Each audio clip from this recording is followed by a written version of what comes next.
बिस्मिल्लाहिर्रहमानिर्रहीम। मोहतरम बुजुर्गों, मेरे अजीज साथियों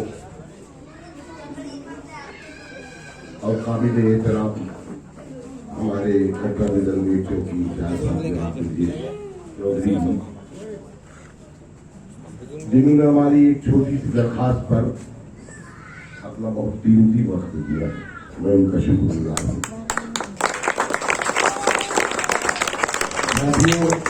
अभी हमारे कारी रजीउद्दीन साहब ने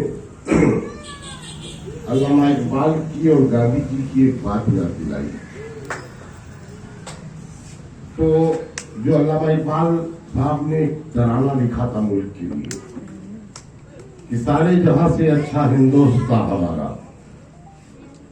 आप यकीन मानिए, एक एक शख्स जहां बैठा होता है उसके जज्बात यहां से निकल पड़ते हैं।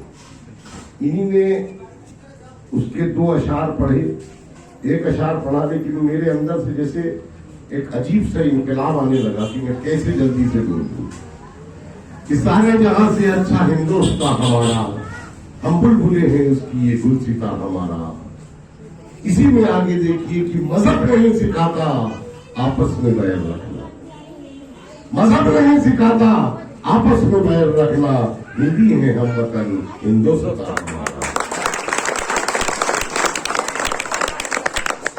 दोस्तों, मेरे बुजुर्गों, मेरे साथियों, यूं तो आपके यहाँ 2013 से हर साल मेरा आना होता है, पिछले 2 सालों को छोड़ के,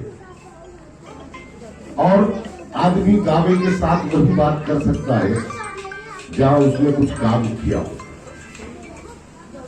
मैं आपके दयाल में 2013 से बराबर हर साल आता हूं, और यहां बैठा हुआ एक शख्स भी ये नहीं बता पाएगा कि आपने जो साहबा एक्शन कमेटी के कारनामे बताए थे उनके लिए यहां से जाने वाला कोई शख्स मौजूद न होता हो। ये दावा है मेरा इस बात का। कोई कमेटी, कोई काम करने वाला शख्स ये दावा नहीं कर सकता, लेकिन मैं ये दावा कर रहा हूं इसलिए कि मैंने काम किया है। और आदमी दावा भी वही करता है जहां उसको अपनाइयत कर सबूत मिलता है। साहबा एक्शन कमेटी के 5 काम, जिसमें सबसे ज्यादा अहम वो काम था कि कैसे हम अपने पुराने लखनऊ में अमन और अमान को कायम करें। और ये दावा इस तरह सच्चा होगा कि आपने देखा होगा कि 2013 में आपकी ये कमेटी बनी, और 2013 से पहले आपके इस पुराने लखनऊ में हर साल शिया सुन्नी दंगे की वर्षगांठ सालगिरह मनाई जाती थी।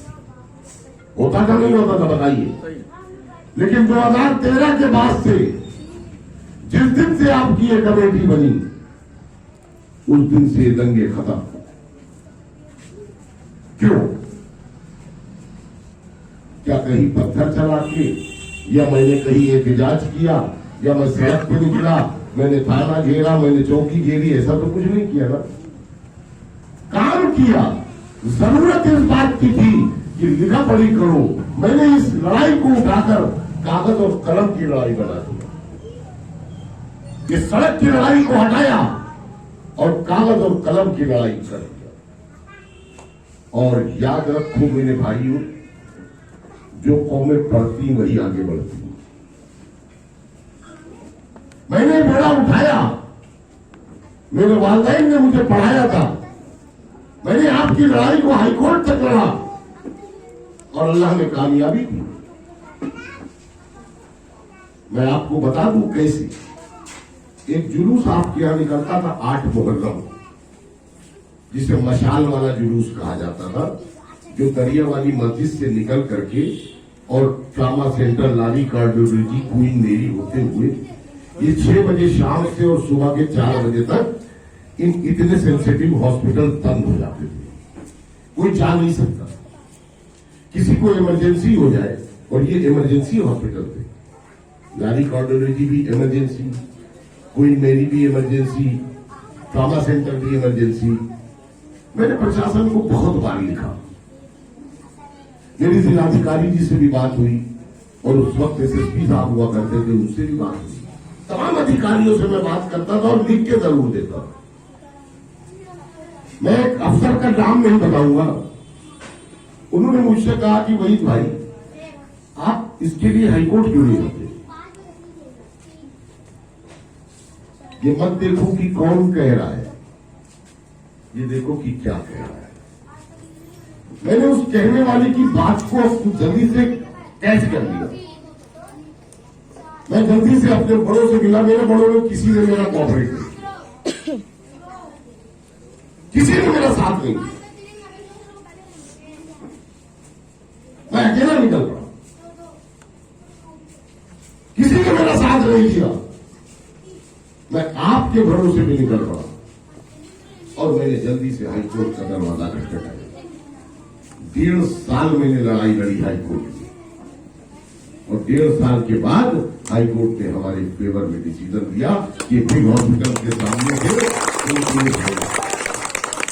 ये मैंने अपने लिए नहीं किया, यह साहबा एक्शन कमेटी के लिए नहीं किया, क्योंकि आप तसव्वुर कीजिए, सोचिए कि जो आपका ट्रॉमा सेंटर है, यहां पर अपने ही मुल्क के नहीं, मुल्क के बाहर के लोग भी आते हैं इलाज कराने। एक एम्बुलेंस फंस जाए तो निकल नहीं पाती। मैं उन लोगों से कहा कि जो जुलूस निकालने वाले हैं, मैंने उनसे कहा कि खुदा न खास्ता आपके घर का अगर कोई फंस गया तो आप कैसे निकलोगे? कहीं पत्थर चला, कहीं ईंटें चले, कोई एहतजाज हुआ, कोई प्रोटेस्ट हुआ, कुछ नहीं। और उसका रास्ता बदल गया पिछले 3 साल से। ये आप लोगों ने देखा। अब उसका रास्ता बदल के बड़े इमामबाड़े, नींबू पार्क होते हुए ये हॉस्पिटल्स वाली जगह खाली। तो साहबा एक्शन कमेटी का मिशन पहला था कि कैसे हम अपने लखनऊ शहर में अमन अमान को कायम, और उस अमन अमान को कायम करने के लिए आपके इलाके से कोई ऐसा नहीं होगा जो मुझे बता दे कि मेरे पास आया हो अमन को कायम करने के लिए और मैंने उसको मायूस भेजा। दूसरा काम साहबा एक्शन कमेटी का मैं चैलेंज के साथ करके जा रहा हूं, और मेरी बात को आप लोग गौर कीजिएगा। अगर मेरी बात झूठी निकले तो मैं अभी यहां से जाऊंगा, आप मेरा निर्वाण पकड़ के मुझसे बात कीजिए कि आप झूठ बोल रहे हैं। साहबा एक्शन कमेटी ने कहा, क्योंकि साहबा एक्शन कमेटी गरीबों, मजलूम और कमजोरों की कमेटी। मैंने इसी चौराहे से कहा था, और हमारी मां बहन, हमारे भाई सब सुन रहे मेरी आवाज को। मैंने कहा था कि कोई भी गरीब और मजलूम बच्ची हो, उसको मेरे पास भेजो, उसकी शादी का इंतजाम मैं करूं, और करके दिखाया। हमारे यहाँ के जिम्मेदार भी मौजूद है, ये जानते हैं कि जिसको लिख के भेज दिया या जो भी आ गया उसका काम। नंबर 2, मैंने कहा, मेरी कमेटी ने कहा कि आपके इलाके में कोई बीमार हो और मुस्तहर हो, देखिए आप अपनी जिम्मेदारी से कभी बच नहीं सकते। जिम्मेदारी क्या है कि मैंने आपको कोई मैसेज दिया, कोई भी अगर आपको अच्छा मैसेज दे रहा है तो आपके पास वक्त नहीं है, कोई बात नहीं, आप उस अच्छे मैसेज में सवाब का काम कर सकते हैं। किस तरह कि आप उसको सही जगह भेज दें। इस्लाम ने आपको यही तो दर्श दिया है। और याद रखिए कि कुछ चीजें ऐसी जो बिल्कुल कॉमन है, ये हमने और आपने गलत कर दिया है। आप किसी भी मजहब में देख लोगे, किसी नाबीना को रास्ता पार कराना सवाब है, ये हर मजहब में। झूठ बोलना गुनाह है, हर मजहब में। शराब पीना गुनाह है, हर मजहब में। कौन चीजें जो है हर मजहब में, तो ये भी उस मजहब में है कि अगर आप किसी भी मजहब में हो कि आप उसको रास्ता पार करा दीजिए तो आपको सवाब है। अब अगर आपके बीच में कोई ऐसा आता है तो आप अगर उसको साहबा एक्शन कमेटी के ऑफिस का पता बता देंगे तो आप इस सवाब के मुस्तहिक हो जाएंगे।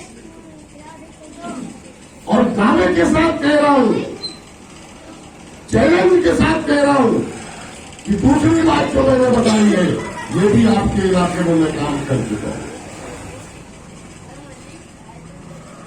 नंबर 3, मैंने एक बात कही अभी शुरू में ही कहा कि जो कौमें पढ़ती हैं वही आगे बढ़ती है।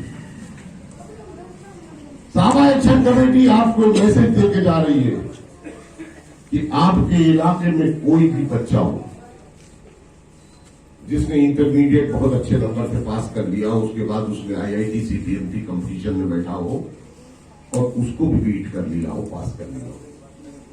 अब आपके पास, उनके वालिदैन के पास, उनके पेरेंट्स के पास साल के 1,00,000 1.5 लाख रुपए फीस देने के लिए उन बच्चों को हमारे पास भेजिए। आप समझ नहीं पा रहे और हम समझ नहीं पा रहे। जिस बच्चे को आगे बढ़कर हमारे मुल्क का, हमारे प्रदेश का, हमारे शहर का मुस्तकबिल संवारना था, उसकी एजुकेशन वहीं पे खत्म हो गई पढ़ाई की वजह से। जिस बच्चे को आगे बढ़कर डॉक्टर, इंजीनियर, IAS IPS बनना था, उसका करियर वहीं पे खत्म हो गया। जरा सी लापरवाही से वो बच्चे का करियर खत्म हो गया।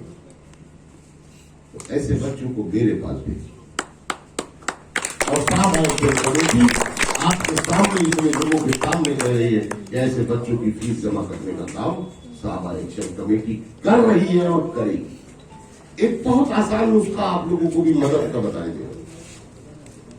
मुझे डॉक्टरों की कॉन्फ्रेंस में बुलाया गया और उन लोगों ने मुझसे कहा कि आप के बारे में मेरे पास पूरा फीडबैक है, आपकी कमेटी कुछ काम अच्छे कर रही है, तो मैं चाहता हूं कि हम लोग आपसे जुड़े।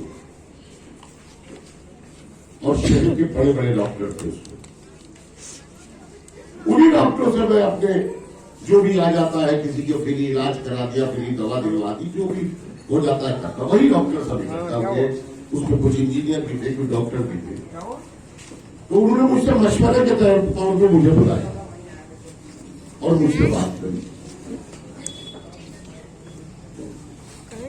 तो अल्लाह ने मेरे दिल में डाला और मेरे मुंह से ऐसी बात निकल गई कि जो शायद आपके सामने मैं बात करूं, आप भी उसको पसंद करें, तो आपसे भी अल्लाह बड़े बड़े काम दे सकता है।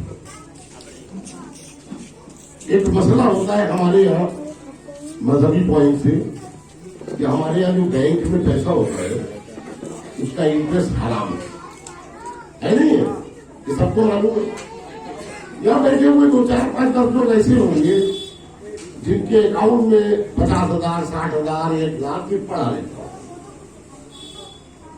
और बैंक उसका इंटरेस्ट देती है और वो पैसा आपके लिए बेस्ट है। आप उस पैसे का इस्तेमाल नहीं कर सकते। मैंने उन लोगों को, डॉक्टरों को बताया, वो आपके लिए भी फार्मूला, उनके पास तो बड़े बड़े अमाउंट थे, तो उनके पास वैसे ही इंटरेस्ट भी ज्यादा हो। आपके लिए मैं छोटा सा फार्मूला दे रहा हूं।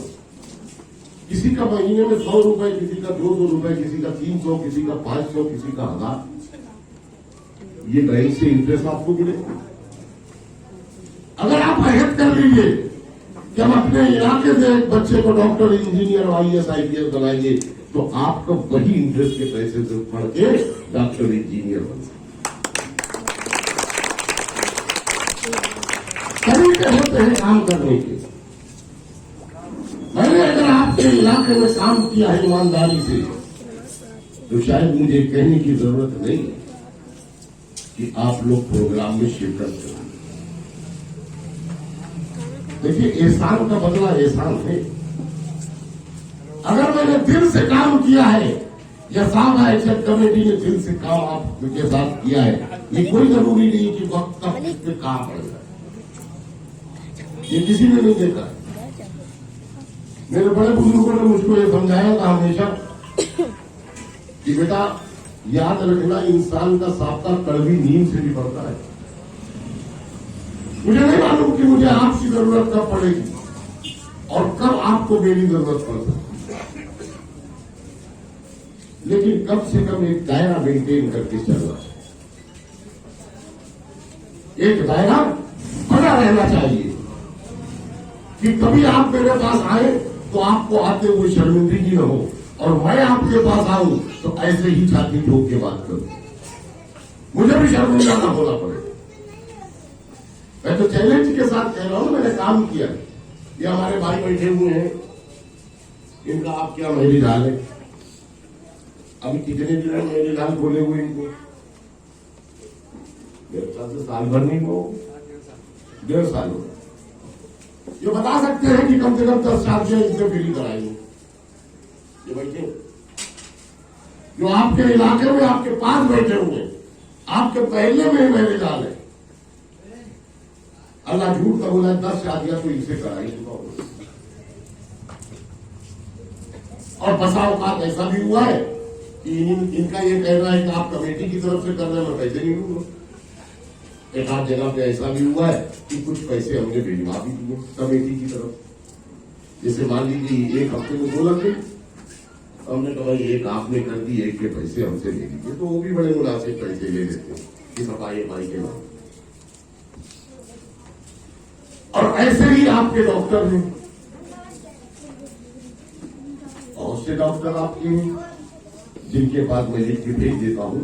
तो जिस तरह का मरीज होता है, अगर वो मरीज फ्री के लायक मैंने लिख दिया है तो उसका हॉस्पिटल में रहना सहना ऑपरेशन जो कुछ भी होगा वो सब फ्री। लेकिन उसके लिए हम इलाके के लोगों की रिपोर्ट लगवाते हैं, एक फॉर्म देते हैं, तो फॉर्म भरा जाता है। ऐसे ही आपके इलाके में शादी ब्याह के लिए, ऐसे ही पढ़ाई के लिए। और इस इलाके की मैंने एक बात और कही थी, जो लोग बेकसूर जेल में बने, बेझिझक आ जाओ मेरे पास, उनकी जमानत से कराने का भी काम था इलेक्शन कमेटी से। और जो जेल में ऐसे लोग बन रहे हैं जो बेचारे उनकी सजाएं मुकम्मल हो गई, अब उनके पास किसी का 5,000, किसी का 4,000, किसी के पास 6,000 जुर्माना, 10,000 जुर्माना है, और वो जुर्माना देने के लिए पैसे नहीं। ऐसे लोगों का साहबा एक्शन कमेटी ने जुर्माना अदा करके उसको जेल से रिहाई कराने का भी काम किया। यानी कि साहबा एक्शन कमेटी आपके साथ जरूरियात जिंदगी के साथ आपके साथ जुड़ी हुई। और जो सबसे बड़ा हमारे आपके लिए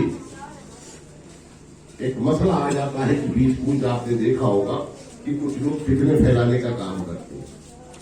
इस्लाम ने कत्ल से बड़ा गुनाह कहा है फितना फैलाने वाले। कत्ल करने वाले से बड़ी सजा है फितना फैलाने वाले। क्योंकि कोई इंसान अगर कत्ल करेगा, 1 करेगा, 2 करेगा, 4 करेगा, 5 करेगा, 10 करेगा, और जिसने फसाद फैला दिया, फितना फैला दिया, पता नहीं किसने मर जाएगा। इसलिए इस्लाम ने उस सजा को ज्यादा बढ़ा।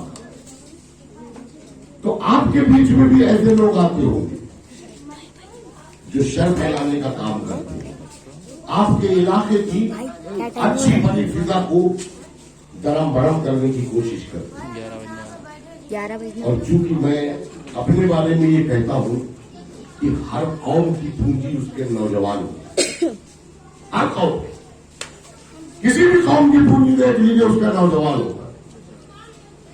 और मैं छाती ठोक के कहता हूं कि मैं बहुत कामयाब ताजिर हूं। मैंने अपनी कौम को, नौजवानों को इस्तेमाल नहीं होने दिया। इनको कहीं भी न लाठी डालने, न डंडा डालने दिया, न इनके मुकदमे निकले। ये 2013 से पहले क्या हाजर होता था सबको मालूम, लेकिन 13 के बाद से ये बीड़ा मैंने उठाया। होता हमारे शहर में क्या था कि साहब हमारी दुकान जलती थी, हमारा मकान जलता था, हम ही लाठी खाते थे, हम ही डंडे खाते थे, हम ही जेल जाते थे। होता था नहीं होता था? कि आप सब ये इलाका मुतासिर रहा है। इस इलाके से मैं अच्छी तरह वाकिफ हूं। जरा सी भी झड़प होती थी, हमने साफ टूर्नामेंट शुरू हो गया। हमारे बड़े बुजुर्ग मौजूद है, आप लोग अच्छी तरह जानते हैं कि क्या होता था। लेकिन ये 2013 से पिक्चर साफ हो गई। अब ये बिल्कुल क्लियर हो गया कि 13 से आज तक आपके सामने कोई दंगा नहीं हुआ। और दंगा न होने में किसका फायदा? हमारा फायदा। क्यों? क्योंकि हम तालीम के मैदान में बहुत पीछे।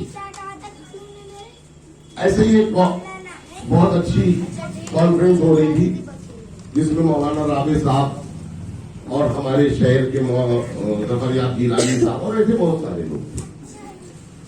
राय उमानाथ पे अच्छा बली गिरे में थी वो, तो उसमें मुझे बुलाया गया और बहुत कम टाइम मुझको दिया गया था, आपको सिर्फ 2 मिनट दिए जाए। मैंने कहा मैं इतने में ही काम कर दूंगा। हमसे पहले बोलने वाले मुकर्रिर ने बोला, अक्सरियत की बात करी, मेजॉरिटी की बात करी, तादाद की बात करी कि सुन्नी और शिया में सुन्नियों की तादाद ज्यादा है, शियों की तादाद कम है।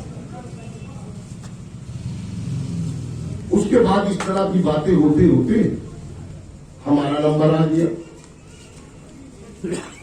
मैंने 2 मिनट से पहले ही अपनी बात खत्म करी। वो आपके सामने इत्तेफाक से बात चल गई है तो जिक्र करे दे रहा हूं कि मैंने कहा कि मैं नहीं जानता कि हमारे बड़े बुजुर्ग इनकी निगाह में अक्सरियत और अक़लियत क्या है, मेजॉरिटी और मेजॉरिटी क्या है, सुन्नी कम्युनिटी ज्यादा है और शिया कम्युनिटी कम है, आपके हिसाब से हो सकता है। मैं नहीं जानता कि आपके पास क्या पैमाना, क्या बायोमीटर है, लेकिन मेरे पास जो पैमाना, जो बायोमीटर है नापने का, उसमें मुझे तो कहीं नहीं दिखाई देते। अब सब मेरी तरफ मुखातिब हो गए। मैंने कहा भाई मेरे पास नापने का तरीका यह है कि लखनऊ शहर के बड़े बड़े स्कूल चला जाए, सेंट फ्रांसिस चले, कैथेड्रल चले, क्राइस्टर चले। अगर वहां 5000 बच्चे पढ़ ले तो 2000 मुसलमान बच्चे पढ़ ले, तो अल्लाह ने चाहा 1200 बच्चे शिया पढ़ लेंगे, 800 सुन्नी होंगे। मैंने कहा लखनऊ यूनिवर्सिटी चले जाइए, वहां चल के देख लीजिए, वहां के प्रोफेसर में देख लीजिए, और उसके बाद आखिर में हमारे पड़ोस में शिक्षा भवन है, वहां देख लीजिए। अगर 10 एम्प्लॉइज मुसलमान काम कर रहे हैं तो 6 शिया होंगे। ऐसे नगर निगम में तो आपके पास ये पैमाना, आपको मुबारक। हमारे पास ये रिक्शा चलाने वाले और पंचर बनाने वाला पैमाना मुझे मत बताइए। आप ये बता सकते हैं कि ये पंचर बनाने वाला, ये मोटरसाइकिल बनाने वाला और ये रिक्शा चलाने वाला ये मुसलमान है, ये अक्सरियत है, ये सुन्नी है। आपको ये पैमाना मुबारक। हमें ये पैमाना सही लगता है कि कम से कम जो एजुकेशन डिपार्टमेंट में है या जो बच्चे पढ़ रहे, जो पढ़ेगा नहीं वो आगे बढ़ेगा कैसे? और जब आप पढ़ेंगे नहीं तो आपको आसानी से इस्तेमाल किया जा सकता है। अभी जैसे एक छोटी सी बात कह के अपनी बात को खत्म करना चाहूंगा कि अभी आपके सामने एक मामला आया नुपुर शर्मा, जिसमें हमारे प्यारे नबी मोहम्मद रसूलुल्लाह सल्लल्लाहु अलैहि वसल्लम की शान में गुस्ताखी की। लेकिन ईमानदारी से बताइए, यहां बैठे हुए कितने लोग जानते हैं कि उसने क्या गुस्ताखी की? लेकिन साथ प्रदर्शन करने वालों को जो वहां के समझा देंगे तो हम निकल के खड़े हो जाएंगे। पहले जानो, समझो, परखो कि कौन क्या कह रहा है। हम तो वो उस जगह पे खड़े हैं कि कहीं कौवा काल लिए जा रहा है, मारते चले जा रहे। कोई नहीं जानता तो 4-5 लोग चाहे बता देंगे उसने क्या कहा। मालूम नहीं है साहब हमको, और हमें जैसे मरगला दिया जाए हम चल।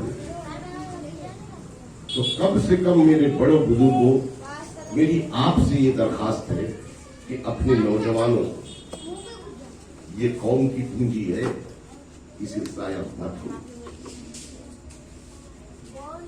इसके जाया होने में हम आप सब जिम्मेदार बनेंगे। खुदा न खास्ता हमारे आपके सामने कोई ऐसे हालात आते हैं तो कम से कम मुझे या अपने महल्ले के बड़े बुजुर्गों को आगे करिए, और नौजवानों को भी चाहिए कि अपने बुजुर्गों का कहना माने, हर चीज को समझे, जांचे, परखे।